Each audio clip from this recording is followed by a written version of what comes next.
నా Instagram feed మొత్తం ఎక్కడ చూసినా సరే ఇవే వీడియోస్.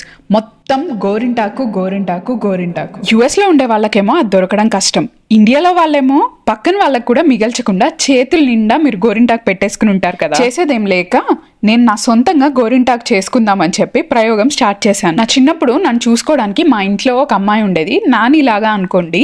నా కోసం తను ఎప్పుడు ఇలా గోరింటాకు తయారు చేసి పెట్టేది. మా మమ్మీ స్కూల్కి వెళ్ళినప్పుడు మా ఇద్దరికి అదొక ఫన్ యాక్టివిటీ అనమాట. నిమ్మకాయ అంత చింతపండు, ఒక 2 స్పూన్స్ సోంపు, ఒక 10 లవంగాలు, 1 కప్ వాటర్ వేసి 1/2 కప్ అయ్యే వరకు బాయిల్ చేశాను. ఆ స్మెల్ కి నా చిన్నప్పుడు మెమరీస్ అన్ని గుర్తొచ్చాయి. వెంటనే స్ట్రెయిన్ చేసుకోవాలి, లేకపోతే ఇలా పేస్ట్ లాగా అవుతుంది. దీంట్లోకి నేను కొంచెం కుంకుమ యాడ్ చేసుకుంటున్నాను. ప్రిఫరబిల్లీ రెడ్ కలర్, మెరూన్ అయితే మరీ డార్క్ గా వచ్చేస్తుంది. ఇక్కడే కొంచెం తేడా కొట్టడం స్టార్ట్ అయింది నాకు. నేను ఎంత మిక్స్ చేసినా నాకు గుర్తున్న ఒక కైండ్ ఆఫ్ మెరూన్ కలర్ రావట్లేదు. అయినా సరే పనంతా అయిపోయాక ప్రశాంతంగా టీవీ చూసుకుంటూ పెట్టుకోవడం స్టార్ట్ చేశాను. గోరింటాక్ లాగా ఎక్కువసేపు ఉంచుకోవాల్సిన పని లేకుండా 10 మినిట్స్ లో ఆరిపోతుంది. మీకు చిన్నప్పుడు గోరింటాక్ తో ఉన్న మెమరీస్ ఏంటో కమెంట్ సెక్షన్ లో చెప్పండి. మేమిద్దరం అయితే 2 చేతులకి పెట్టుకొని ఇది పండగానే ఎంత హ్యాపీగా ఫీల్ అయ్యే వాళ్ళమో. నేను ఒక చేతికి పెట్టుకుని క్రిష్ తో సెకండ్ హ్యాండ్ కి కూడా పెట్టించేసుకున్నాను. హాఫ్ అన్ అవర్ అయినా తడిగానే ఉంది. చిరాకొచ్చి కడిగేశాను. అది కెమెరాలో ఈ కలర్ లో కనిపిస్తుంది కానీ రియల్ లైఫ్ లో ఇంత బ్యూటిఫుల్ గా అయితే లేదు. పొద్దున్నే లేచాక రియలైజ్ అయింది ఏంటంటే మెయిన్ ఇంగ్రీడియంట్ కలర్ నిచ్చే ఒక కాంపోనెంట్ టీ పౌడర్ వేయడం మర్చిపోయాను. ఇది సరిగ్గా పండలేదు అండ్ కడిగిన వెంటనే పోయింది. గోరింటాకు పెట్టుకోవాలన్న నా ఆశ అయితే ఇంకా తీరలేదు. నచ్చితే సబ్స్క్రైబ్ చేసుకోండి. బాయ్.